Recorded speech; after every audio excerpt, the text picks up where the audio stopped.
This is 1.5 using the chain rule and function notation. So the chain rule is used for when we have composition of functions. So I'll write up here, this is for composition of functions. And what that means is one function plugged into another function. So for example, this y equals has the function g of x plugged into the function f. So it is a composition of functions. Notice that it's not f of x, g of x. That would be a product. It's f of g of x. And when we take the derivative of this, we actually start with the outside. So this is almost like what I like to tell people is it's like eating an M&M, a very strange way of eating an M&M. If you just let the M&M sit in your mouth, the candy-coated shell melts away first. And then you can get to the chocolate. And so when we do the chain rule, we take the derivative of the outside function first, leave the inside function alone, and then take the derivative of the inside function. Okay, and what we're going to use is a model that I like to call outer inner dinner, because it actually reads outer inner dinner. Because you take the derivative of the outer, so doubter, leave the inner alone, so doubter, and then inner, and then you take the derivative of the inner. Okay, so let's take a look at the first example. We're going to do a table first. So this function h of x is f of g of x. So the outer function is f of something. I'm not going to put the inner in yet. That's a separate function. The inner function, if I leave some space, is g of x. Make that look like an x. If I take the derivative of both of these, so the derivative of the outer is going to be f prime of something, and the derivative of the inner is g prime of x.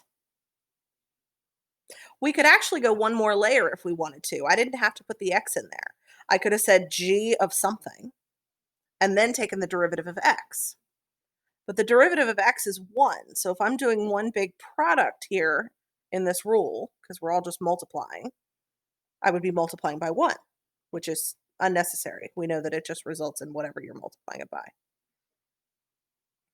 So this means that h prime of x, we're going to start with the outer. And we're going to say f prime of something. Into that, we're going to put the inner, so g of x. And then we're going to multiply by the derivative of the inner, g prime of x. And so that's our derivative rule. To evaluate it, we're going to say h prime of 6.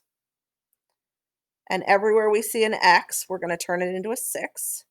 So g of 6 and g prime of 6. And we're going to evaluate what we can. So I can evaluate g prime of 6. So I can go up here to my table. I can look down the 6 column. I can find g prime of 6, which is 3. So this is 3. I can evaluate g of 6 because this is just like we were doing with the first two sections of this unit. I've got a composition of two functions, f prime of g. I'm going to start with the inside. So I'm going to find g of 6, which is 6, and leave the f prime alone. So what I have now is f prime of 6 times 3. So I can find f prime of 6 because I can go to my table and I can say f prime. So go to my f prime row, go across to 6, and that gets me 4. And 4 times 3 is 12.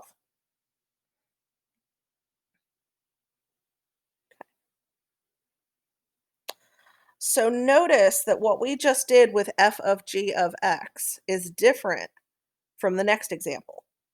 P of x is f of x g of x, or f of x times g of x. And so this is not a chain rule problem. This is a product rule problem. So let's review the product rule. We're going to go ahead and do a little box. So we'll say f of x, g of x, and f prime of x, g prime of x. And we're going to say p prime of x. Start in the lower left-hand corner. So we're going to do f prime of x, g of x, plus upper left corner, f of x, down to the lower right, g prime of x. And if we want p prime of 1, we're going to plug 1 in. So f prime of 1, g of 1, plus f of 1, g prime of 1. F prime of 1, if we look up at the table, is 5. G of 1 looks like 4, plus f of 1 is 4, and g prime of 1 is 5. And so we have 20 plus 20, and that gives us 40. Okay. The next one, we have to start identifying, is it chain rule? Is it product rule? Is it quotient rule? So what I see here is I see 1x. I don't see g of x, f of x. I see g of f of x. So this is chain rule. So I'm going to identify my outer, which is going to be g of something. We're going to let my inner be separate. The derivative of the outer is going to be g prime of something. The inner is my f of x. And the derivative of the inner is f prime of x. So then I'm going to find m prime of x using my outer, doubter, inner, dinner. Start with the outer. Notice for the actual derivative, we never use the outer, we use the derivative of the outer. So I'm going to say g prime of something.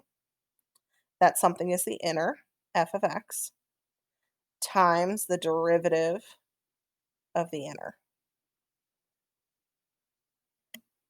And then we're going to evaluate. So m prime of 6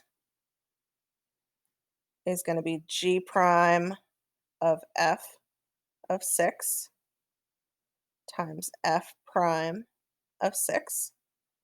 So we're going to need our table.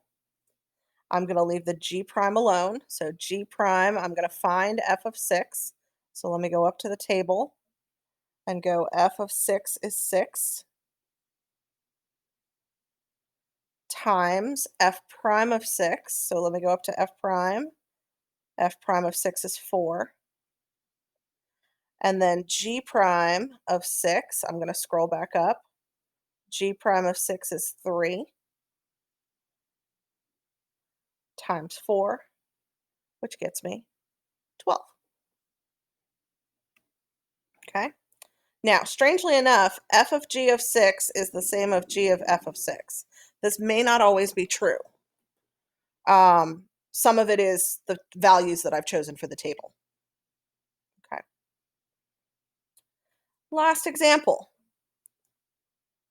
So this one has a little bit of a combination going on because the inner function is not just g of x.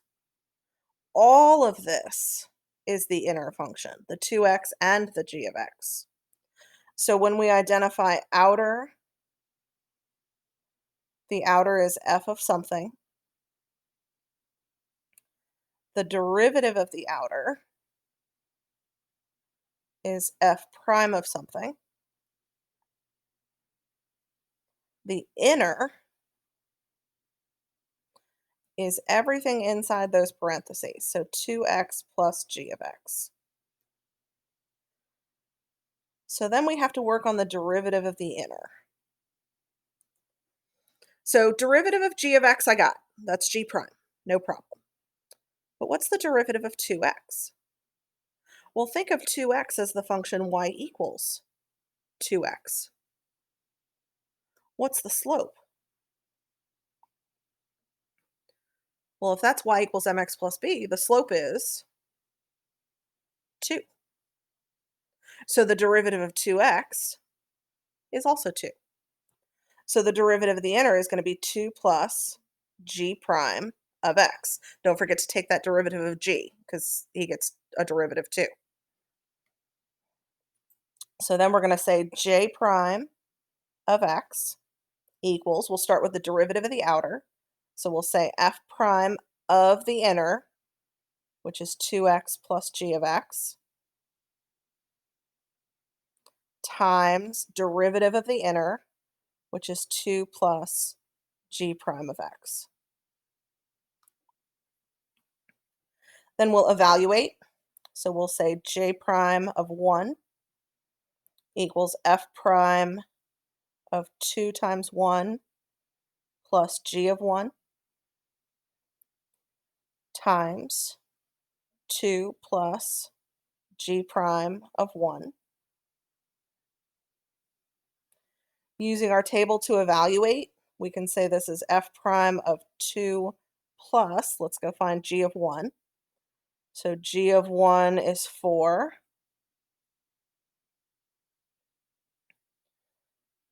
times 2 plus g prime of 1.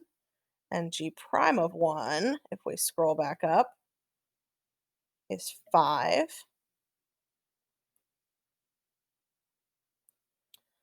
So what we have here is we have f prime of 6, and then 2 plus 5 is 7. F prime of 6, let's see, is 4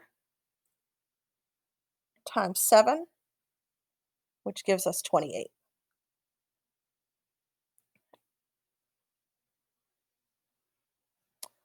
Let's try some chain rule with a graph. So we want to start with g prime of 2. So g prime of 2 on a graph is the slope of g at x equals 2. So I'm going to go over to 2. I'm going to find g, and I'm going to do my best to approximate this slope. So I'm going to go ahead and I'm going to sketch in a little tangent line. Now that tangent line, that is a very rough sketch, kind of looks like it's going through some grid lines. It looks like it has a slope of -1. So my best guess is that g prime of 2 is -1. Okay, so the slope of this line was -1, and that was why g prime of 2 was -1. How about f prime of g of 2? Well, here I'm going to start with the inside. I'm going to start with g of 2. So g of 2 looks like it's 1, 2, 3, 4. So it's up 4. So to get to g of 2, I started at 2. I went up to the function, over to the y-axis to find the y value. And the y value at that spot is 4. So this turns into f prime of 4. F prime of 4 is, what is the slope of f at x equals 4? So I'm going to go over to x equals 4. I'm going to go up to f, identify where I am. I'm on this line right here. And so the slope is going to be the same anywhere on that line, including at that point. So if it's going to be the same anywhere on that line, I'm not going to try and find the slope for that point. I'm going to find the slope of the whole line, which is up to, whoops, let me do it over here. To get from, let's see, one end of the line to the other end of the line, I go up 2, so plus 2, and over 1, 2, 3, plus 3. Which means the slope of this line, the whole line, is 2/3, which means the derivative is 2/3. So then to do h prime of 2, let's start with finding h prime of x using the definition of h. H is defined for us as f of g of x. So the outer is f of x. The derivative of the outer is f prime. The inner is g of x. And the derivative of the inner is g prime of x. So h prime of x is going to be f prime of something.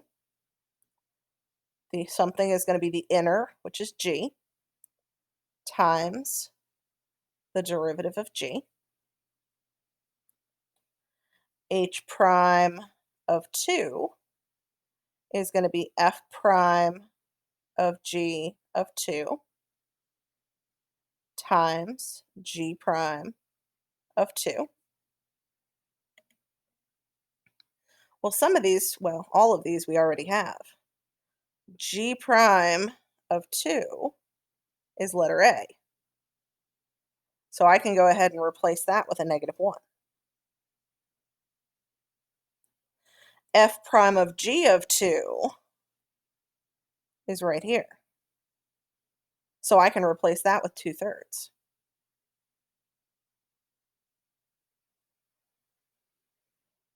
So I have 2/3 times -1, which gets me -2/3.